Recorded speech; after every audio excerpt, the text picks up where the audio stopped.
हिकु पटाटे भिंडी खे चयो त मूंसां दोस्ती रख। भिंडी मोड़ो ॾेई चयो त आऊं ऐं तोसां दोस्ती रखां। पंहिंजे पाण खे ॾिठो अथसि एतिरो थुल्हो ऐं बेढंगो ऐं गोल मटोल आहीं, जॾहिं त आऊं सुहिणी ऐं सनी नाज़ुक ख़ूबसूरत आहियां। पहिरीं पंहिंजो मुंहुं ॾिसी पोइ वञी दोस्ती रख, आऊं तोसां दोस्ती न रखंदुसि। वीचारो पटाटो रोईंदो पिटींदो गोभी वटि वियो। गोभी उनखे आथस ॾेई चयो त गोली हण भिंडी खे, अॼु खां आऊं तोसां दोस्ती रखां थी। उते वाङण भो उन चयो त आऊं बि दोस्ती लाइ हाज़ुर आहियां। गजर, मेथी, पालक, गोश्त, टमाटे सभिनी पटाटे खे दोस्ती जी ऑफर ॾिनी। पटाटे सभिनी सां दोस्ती रखे छॾी। उन ॾींहं खां पोइ पटाटो कॾहिं बि अकेलो न रहियो।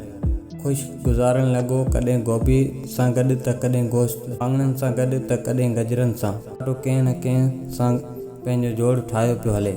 भिंडी अकेली थी पई त उन बसर खे चयो त तूं मूंसां दोस्ती रख।